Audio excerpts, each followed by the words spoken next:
Hi welcome back to my channel. ఈరోజు కథ జత కలిసే 4వ భాగాన్ని వినేద్దాం. తను నా crush Rishi. I think I like him తెలుసా అన్నాను. క్రష్కి ఏముంది, వారానికి 2-3 వస్తూనే ఉంటారు, అదంతా పిచ్చ లైట్లే అన్నాడు రిషి. అవును అన్నట్టు తలూపి, అత్తకి చెప్పవు కదా అన్నాను. ఇలాంటివి ఎవరైనా చెప్తారా, ఆ మాత్రం తెలుసు నాకు అని. I think I need to go. నీ ఫ్రెండ్స్ ఉన్నారా, విల్ యూ జాయిన్ మీ అన్నాడు Rishi. I will join you, నాకెవ్వరూ తెలీదు, అండ్ మీకు కూడా కొంచెం హెల్ప్ చేసినట్టు ఉంటుంది కదా అన్నాను. ఓకే దెన్ చలో అని లేచాడు రిషి. అతని వెనకే నేను కూడా.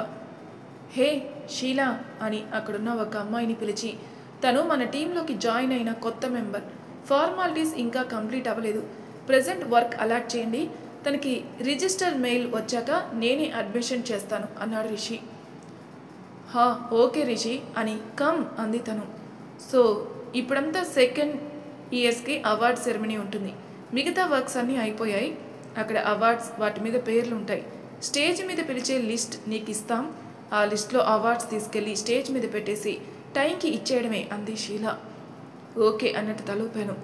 ఓకే గుడ్ అని నాకు ప్రింట్అవుట్ ఇచ్చేసి వెళ్ళిపోయింది. వాటిని చూసి జాగ్రత్తగా అరేంజ్ చేసి నించున్న స్టేజ్ బ్యాక్ సైడు. కాలేజ్ అంటే ఏంటి అని మహాభారతం రేంజ్లో స్పీచ్ ఇచ్చి వీసీ గారు వచ్చేలోపు సెకండ్ ఇయర్స్కి అవార్డ్స్ ప్రజెంటేషన్ చేద్దామని అనౌన్స్మెంట్ ఇచ్చారు. First prize in cricket, second year electrical Rishi and team. First prize in badminton singles, second year electrical Rishi. First prize in volleyball, second year electrical Rishi and team అని వరుసగా అన్ని awards రిషికే వస్తుంటే తన కిందికి వెళ్తుంటే చేయి పట్టుకుని ఆపేశారు principal. Games and sports, extra cultural activities అన్నిట్లోనూ తనకే ప్రైజ్ వచ్చాయి, చదువులో తప్ప. వీసీ సార్ కూడా రావడంతో ఫ్యాకల్టీ అందరినీ ఇంట్రడ్యూస్ చేసి యూనివర్సిటీ గురించి చెప్పి చాలాసేపు స్పీచ్ ఇచ్చారు. ఫ్యాకల్టీ అంతా వెళ్ళిపోయాక సీనియర్స్ జూనియర్స్ ఉండిపోయాం ఆ రూమ్లో. యూనివర్సిటీలోని డిఫరెంట్ క్లబ్స్లో జాయిన్ అవ్వమని ఫామ్స్ ఇచ్చారు సీనియర్స్. అసలు నేను ఎందులో జాయిన్ అవ్వాలో నాకే అర్థం కాలేదు. చూస్తున్నాను అందరి వైపు. సిద్ధు ఏం తీసుకుంటాడా అని ఆలోచించలోపే థ్యాంక్స్ పండు అన్నాడు రిషి. తనని అక్కడ చూసి ఒక్క క్షణం తుల్లిపడి చూశాను తన వైపు. పండు ఏంటి రిషి అని తల బాదుకున్నాను. మరి నీ పేరు నాకు చెప్పావా అన్నాడు రిషి. నువ్వు అడిగావా అన్నాను. నువ్వు అడిగితేనే నా పేరు తెలిసిందా, కళ్ళు ఎగరేస్తూ అడిగాడు. నీతో మాట్లాడి గెలవలేను కానీ నా పేరు చిత్ర సుబ్బలక్ష్మి. షేక్ హ్యాండ్ ఇచ్చాను. దట్స్ సో గుడ్, భలే ఉంది నీ పేరు సుబ్బలక్ష్మి, ఎంత అందంగా ఉందో తెలుసా ఆ పేరు అన్నాడు రిషి. చిన్నప్పటి నుండి నా పేరు చెప్పిన తర్వాత ఇంత హ్యాపీగా ఫీల్ అయింది రిషి మాత్రమే. అందరూ చిత్ర బాగుంది, సుబ్బలక్ష్మి ఏంటి ముసలిగా అంటూ ఉండేవారు, కానీ ఒక్కరు కూడా ఇలా నాకు కాంప్లిమెంట్స్ ఇవ్వలేదు. అది నిజమో అబద్ధమో పక్కన పెడితే ఆ క్షణం నా మొహం మీద నా పేరు బాగలేదని చెప్పేసి నన్నేం బాధ పెట్టలేదు. చాలా కొత్తగా అనిపించాడు Rishi. Thank you so much Rishi, హ్యాపీగా చెప్పాను. సరే సుబ్బులు అన్నాడు రిషి. సుబ్బులు అమ్మ ఉన్నప్పుడు అలానే పిలిచేది. ఆ పేరు ఎన్ని సంవత్సరాల తర్వాత విన్నాను. కళ్ళల్లో నీళ్ళు తిరిగాయి. నీ అవార్డ్స్ అన్నీ మూట కట్టేసి తీసుకొస్తావా అన్నాను నవ్వుతూ. లేదు, అవి డిపార్ట్మెంట్లో ఉంటాయి, మనకెందుకు, మీ అత్త ఇంట్లో మనుషులే ఉండలేరు, ఆ అవార్డ్స్ ఎక్కడ పెట్టను, ఒక్కోసారి ఇంట్లో ప్లేస్ లేక మా బట్టలే బయట పడేస్తాం అన్నాడు రిషి. నా రూమ్లో ప్లేస్ ఉంది, పెట్టుకో రిషి అన్నాను. మాటి మాటికి నీ రూమ్ డోర్ నాక్ చేస్తే నీ ప్రైవసీ డిస్టర్బ్ అవుతుంది కదా అన్నాడు రిషి. ప్రైవసీయా, నేనేమంత ఇంపార్టెంట్ పనులు చేయను కానీ యూ కెన్ ఫీల్ ఫ్రీ, లేదు అనుకుంటే అప్పుడప్పుడు వాడే బట్టలు వస్తువులు ఏమైనా పెట్టుకోండి అన్నాను. థ్యాంక్స్ సుబ్బులు అన్నాడు రిషి. ఇక వెళ్ళిపోవచ్చు కదా అన్నాను. క్లబ్స్ జాయిన్ అవ్వవా అన్నాడు రిషి. ఏం జాయిన్ అవ్వాలి, నాకు క్లాసికల్ డ్యాన్స్ తప్ప ఇంకేం రాదు. ఇక్కడ అసలు క్లాసికల్ డ్యాన్స్కి క్లబ్ లేనే లేదు, వాళ్ళందరిలో జోన్ అవుట్ అయిపోతాను రిషి అన్నాను. అన్నిటికీ పెట్టేయడమే, నీకు దేంట్లో సెట్ అయితే దాంట్లో కంటిన్యూ అవుతావు, లేదంటే లేదు, సింపుల్గా భుజాలు ఎగరేశాడు. అసలు నాలాంటి ఒక అమ్మాయి లైఫ్లో ఖచ్చితంగా రిషి లాంటి ఒక ఫ్రెండ్ ఉండాలి.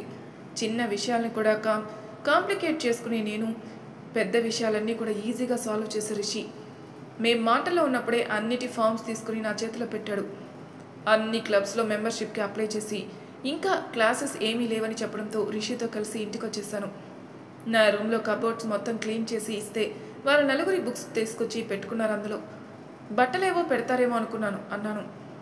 బట్టలైతే అవసరపడతాయి, ఇవి ఎగ్జామ్స్ ముందు రోజు వరకు అవసరపడవు. నిన్ను డిస్టర్బ్ చేయనక్కర్లేదు. మా రూమ్ కూడా ఖాళీ అవుతుంది కదా అన్నాడు రవి. అవును అన్నట్టు తలూపి ఫోన్ ఛార్జింగ్లో పడేసి కిందికి వెళ్ళిపోయాను. బావకి ఆ రోజు వర్క్ ఏం లేదని ఈవినింగ్ వచ్చేశాడు. అత్తకి ఈవినింగ్ స్టడీ అవర్స్ ఉన్నాయని లేటుగా వస్తానని చెప్పిందట మామయ్యతో.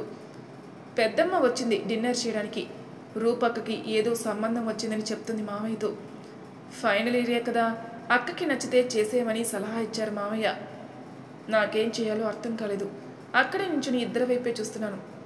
పండు, ఇంట్లో పాల ప్యాకెట్లు లేవు, వెళ్ళి బావతో కలిసి తీసుకొనిరా అన్నారు మామయ్య. బావ వైపు చూస్తే పద అన్నాడు బయటికి నడుస్తూ.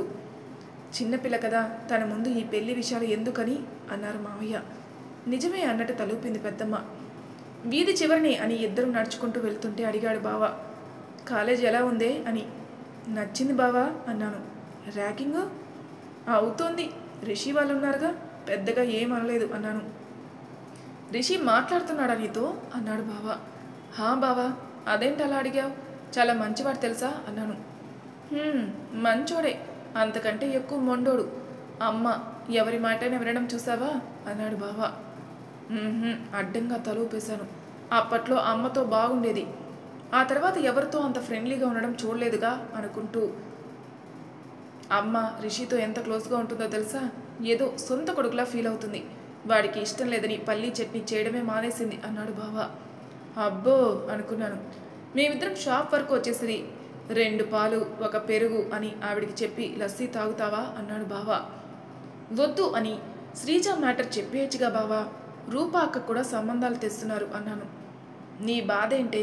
రూపాకి పెళ్ళి అయితే మనకి పెళ్లి చేయమని అడుగుతారనే అని నవ్వాడు బావ. కాదు, ఇంకెన్నేళ్ళు దాస్తావని అన్నాను. ఆవిడిచ్చిన ప్యాకెట్లు డేట్స్ చూసి బ్యాగ్లో వేస్తూ.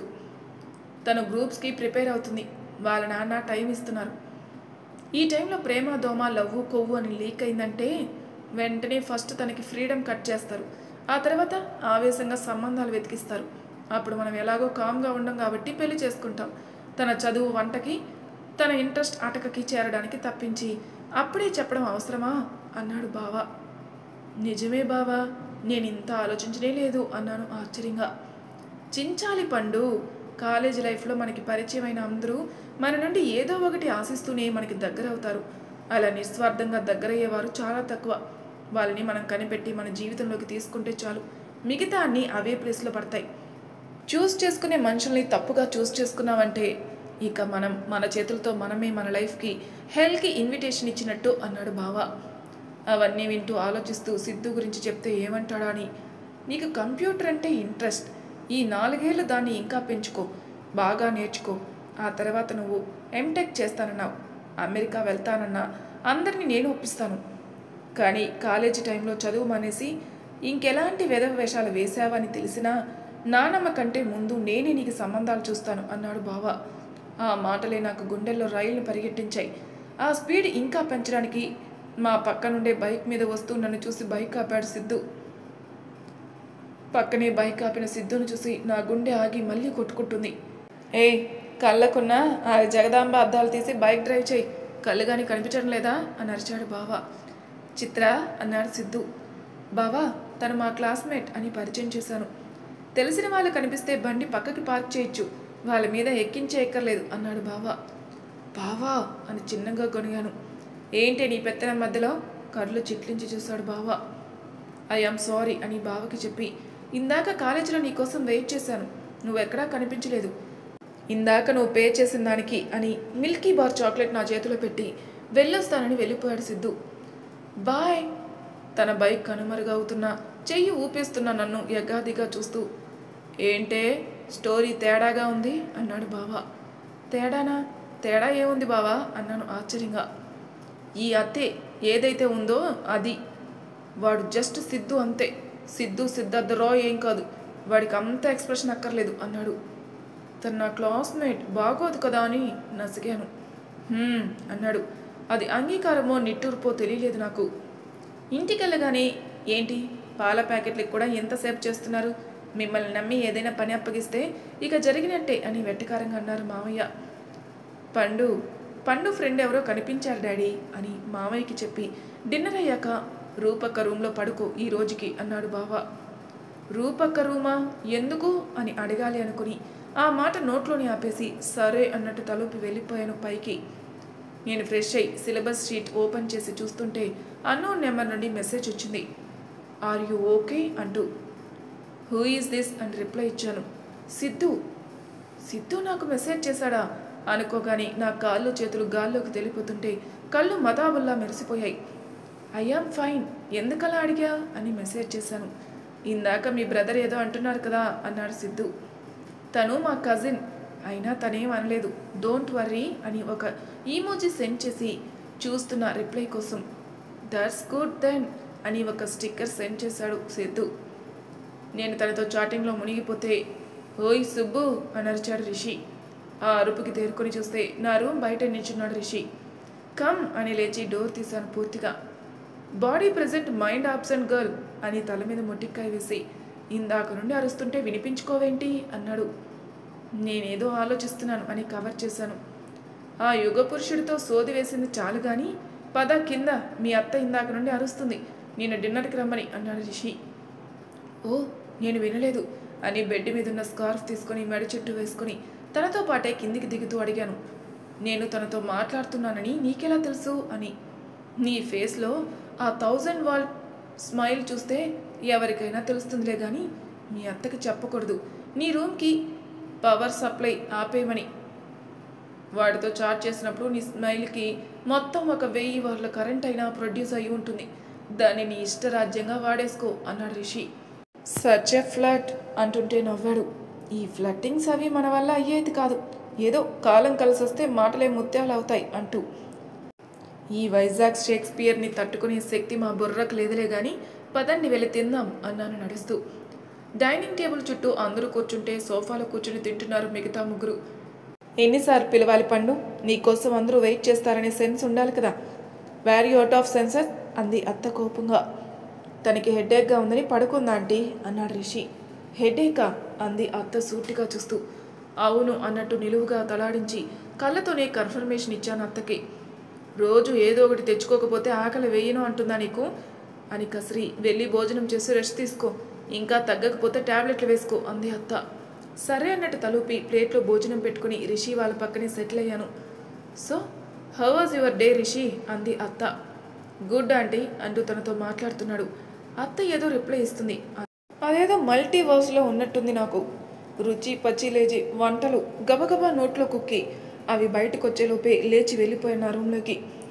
బావ వాళ్ళు నన్ను రూపాక రూమ్లో పడుకోమన్నారు అనే విషయం గుర్తుకు లేదు. నా రూమ్ డోర్ వేసుకుని లైట్ ఆపేసి ఏదో ఆలోచిస్తూ పడుకున్నాను. నేను పడుకుని అరగంట కూడా అవ్వకుండానే ఫోన్ చేసి నిద్రలేపింది మా కోపిష్టి లక్ష్మి. హా చెప్పమ్మా అన్నాను లిఫ్ట్ చేసి. ఏంటి చెప్పేది, ఈసారి నుండి కాలు విరగ్గొడతాను అంది. నిజంగా నా కాలు విరగ్గొట్టిన ఫీలింగ్ వచ్చేసరికి తుల్లిన లేచి కూర్చున్నాను బెడ్ మీద నుంచి. ఏంటి ఫోన్లు చేయవు మాట్లాడవు, మీ అత్తేమో నీకు తలనొప్పి అంటుంది. 24 గంటలు ఆ ఫోన్ పట్టుకుని కూర్చోవడం వల్లే ఇవన్నీ. నీకు అనవసరంగా ఫోన్ కొనిచ్చాడు వాడు, నిన్ను కాదే వాడిని పట్టుకొని తన్నాలి అని అరుస్తుంది కోపంగా. అబ్బా అమ్మమ్మ, నాకు తలనొప్పిగా ఏం లేదు, ఊరికే అలా చెప్పాను. నువ్వు ఇలా వాయి కొట్టి నిజంగా తలనొప్పి తెచ్చేసావు తెలుసా అన్నాను ఏడుపు మొహం వేసి. ఊరికే చెప్పడం ఏంటే నీ పిండాకుడు అని తిట్టి, ట్యాబ్లెట్లు గట్రా వేసుకోక నూనె రాసుకొని పడుకో, రేపు పొద్దున్నే తలస్నానం చేస్తే అదే పోతుందిలే అని జాగ్రత్త అని ఫోన్ కట్ చేసింది.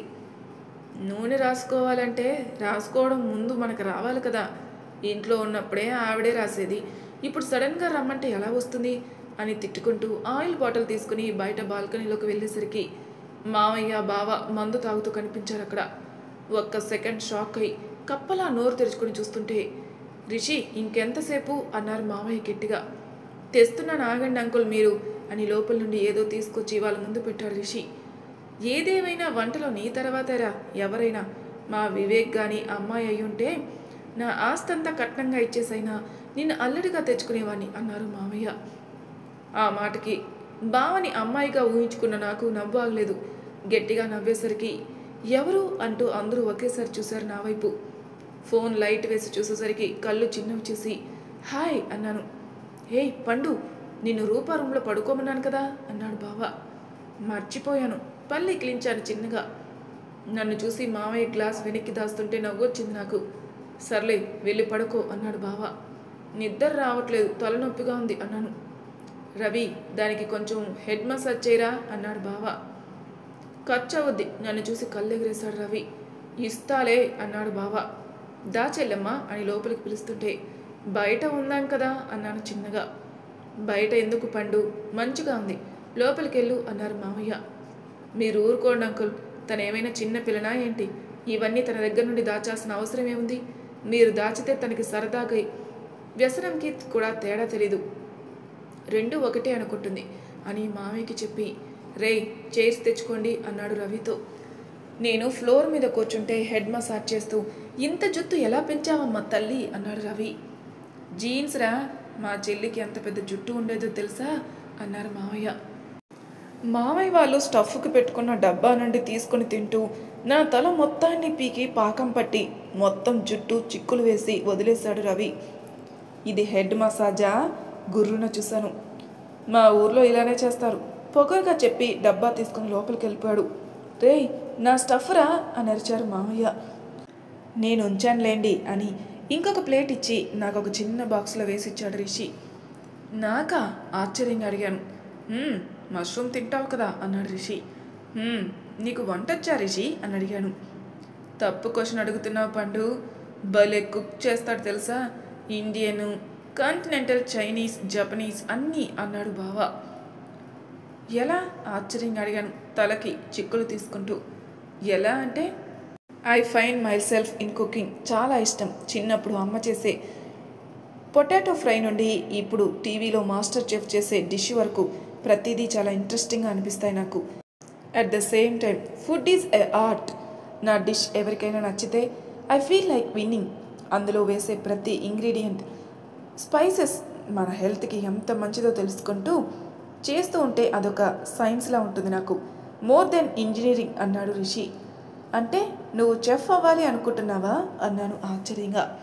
మరి తర్వాయి భాగంలో ఏం జరుగుతుందో నెక్స్ట్ ఎపిసోడ్లో తెలుసుకుందాం. అంతవరకు నా ఛానల్ సబ్స్క్రైబ్ చేయని వాళ్ళు ప్లీజ్ సబ్స్క్రైబ్ చేసుకోండి, లైక్ చేసి షేర్ చేయండి, మీ అభిప్రాయాలు నాకు కామెంట్ రూపంలో తెలియజేయండి. Thank you for listening.